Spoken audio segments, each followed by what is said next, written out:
Чипизация, чиптеу туралы әңгіме коронавирус басталғалы тарап жатыр. Бізді біреу солай бақылаймыз десе, әрине оған қарсы боламыз. Мен өз басымда өмірімді біреу бақылағанына қарсымын. Алайда чиптеу деген не? Бізді Билл Гейтс шынымен чиптеп құлға айналдырғысы келіп отыр ма? Анықтап көрейік.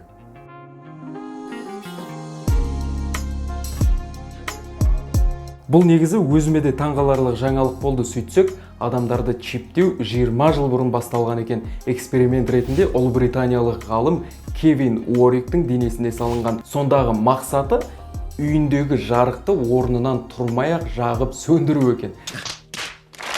Кәдімгі пульт ретінде қолданған. Сол чип оны қолында 9 күн болып, кейін алып тасталып, Лондондағы ғылым музейіне қойылыпты.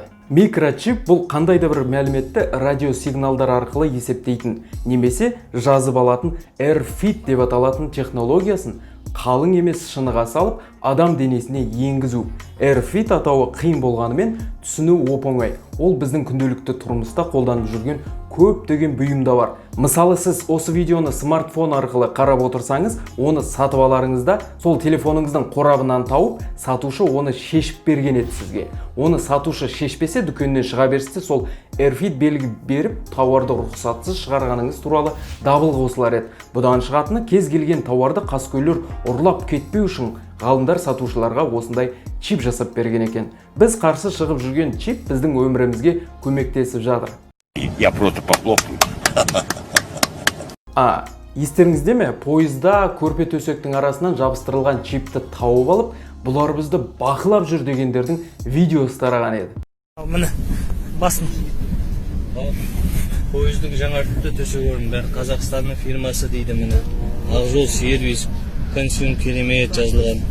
На самом деле бұл Қытай. Еттің сықсыған Қытай балалар. Міне, кесіп аламыз. Ішінде міне Қытайдың сөз жазуы, голосовое сообщение, барлығы запись жүріп жатыр.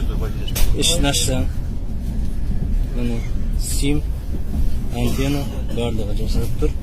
Прямой Қытайға жетіп тұр біздің сөзіміздің бәрі. О чем я? Мы в дерьме! Мы в дерьме! Көрдіңіздер ме? Негізінде ол сол жолаушылардың өзіне ыңғайлы әрі таза болсын деп, көрпенің қанша рет жуылғанын, қанша рет қолданылғанын, қанша көрпе барына санақ жүргізіп, сол көрпені ұрлап кетпеу үшін жасалған еді. Жалпы бұндай мысалдардан кейін менде ғылым адамзатқа қастандық жасау үшін емес, өмірі мүмкіндігінше ыңғайлы, оңай сүру үшін қызмет етеді деген түсінік бар. Әрине, адамзат өркениетті, адамзаттың пайда болу жұмбағын шешуге, сан мың ғаламның ішінде біз сияқты тіршілік иесі бар жоғын анықтауды да миссия тұтатын шығар. Бірақ біздің ғылымға әлі адамзатқа тұрмысын жақсартудың қамын жасау керек сияқты. Бұл енді өз ойым ғой, әрі қарай кеттік. Сонымен чиптің не екенін түсінгендей болған шығарсыз. Мысалы, чипті алғаш рет жануарларға салып бастадық. Бұл 80-ші жылдар еді. Мысалы, Нидерландыда 20 миллион бас малға чип салынған. Бұл өте кішкентай шыныға салынған микрочип. Оны жануардың терісінен астына немесе бұлшық етіне екпе арқылы салады. Мұндағы мақсат малдың санына, жоғалып кетпеуіне, ұрланбауына, ауырып қалмауына бақылау жүргізу екен. Ал адамға не үшін салады деген сұрақ пайда болады. Ол үшін біз адам баласына салынған чип тарихына үңілуіміз қажет. Әлгі Ұлыбританиялық ғалымды бастапқыда айтып өттік. Оның жолын отандасы тағы бір ғалым Марк Гассон қайталаған екен. Ғалымға салынған имплант жануарларға салынатын чиптің өңделген түрі болып шықты. Бұл чиптің негізгі міндеті есіктерді автоматты түрде ашу және жабу, ұялы телефонды қосу болған. Ғалым әзірше имплантты алдыратын ойы жоғын айтыпты. Тәніне чип салдырған тағы бір ғалым Ресейде тұрады. Александр Волчек денесіне 1-6 чип салдырып алыпты. Чип арқылы дәрігер есіктерді ашып жабады. Оған қоса құпия сөздері мен карта мәліметтерін сақтайды. Оның көбі домофон, турникеттен өту, қалғаны 800 байт пен 1 килобайт аралығында мәлімет сақтауға қолданылады екен. Ал чиптеуге келгенде Билл Гейтстің есімі көп аталады. Оны өзіңіз де байқаған шығарсыз. Оның бұған не қатысы бар?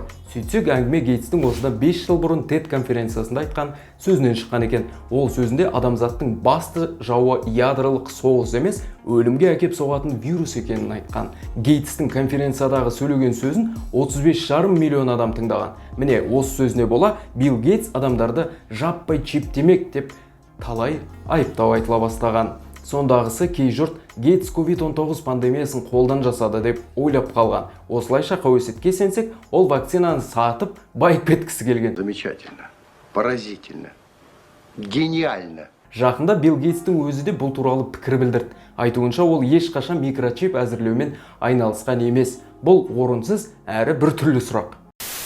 Сөйтсек, адамзатты чиптеуді Билл Гейтс емес, Тесла басшысы Илон Маск қолға алып отыр екен. Бұл туралы атақты ғалым Джо Роганның подкастына қонақ болғанда мәлімдеген. Бұл жобасының атауы Neuralink. Бұл компания адамға имплантацияланатын құрылғыларды жасаумен айналысады. Масктың сөзінше, бұл технологияның мақсаты Паркинсон немесе Альцгеймер ауруы бар адамдарды емдеу. Ал дені сау адам бұл чипті өз денесіне салса, миында есте сақтау қабілетінде жақсарып, ми жұмысы күшейетін көрінеді. Алғашқы имплантация чиптері биыл 2020 жылы пайда болуы мүмкін екен. Әлгі аталған аурулармен қатар, тағы да көру қабілеті нашар, есту қабілеті нашарларға да көмек көрсету мақсат етіліп отыр екен. Сонымен қатар, аяқ қолы жоқ мүгедектерге де толыққанды өмірге оралуына септігін тигіземіз дейді. Меніңше қолдауға тұрарлық идея. Алайда бұл чип адам өміріне қауіпті болуы мүмкін бе? Оны адамға мәжбүрлеп салу проблемасы ше. Қайткенде де адам құқығын қорғау, оның ішінде дәл осы медицинадағы адам құқығы мәселесі халықаралық ұйымдардың, қоғамның басты назарында. Сондықтан бұл ғылыми жаңалыққа қарсы шықпас бұрын оның қандай мақсатта және не үшін жасалғанын анықтап алу керек сияқты. Өз басым адамзатты мәжбүрлеп чиптеуге о бастан қарсымын. Дені дұрыс адам баласы дене мүшеңе еріктен тыс жасалатын қандай да бір қол соғуға қарсы шығу керек деп есептеймін. Алайда ғылымның мұқтаж жандарға көмектесуі игі іс деп білемін. Міне сондықтан айғай сүренге айтақ қоспай, ненің не екенін біліп барып, үн қоссақ дұрыс ау деген ой айтқым келеді. Сіздерге ақпарат ұсынған Ардақ бұл Ақылтай каналы. Жаңа дүние білдім десеңіз, лайк басып каналға жазылуды ұмытпаңыз. Бірге дамайық.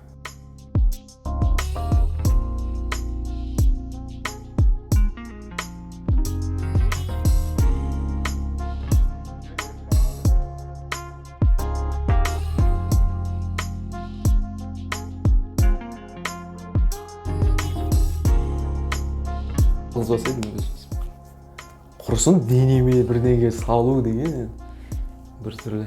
Бірақ енді мүгедектерге мысалға чип салу арқылы бір көмектессе, жүйкесіне әсер ететіндей. Онда меніңше қолдауға болады сияқты. Жөн-жосығын көріп, анықтап барып тарату керек емес пе? Ойбай, мынандай болып жатыр екен деп тарата берсек не болады ол? Сондай бір ой бар менде, бірақ оған сенбеймін, ол туралы ақпарат таратпаймын, бірақ енді апайсан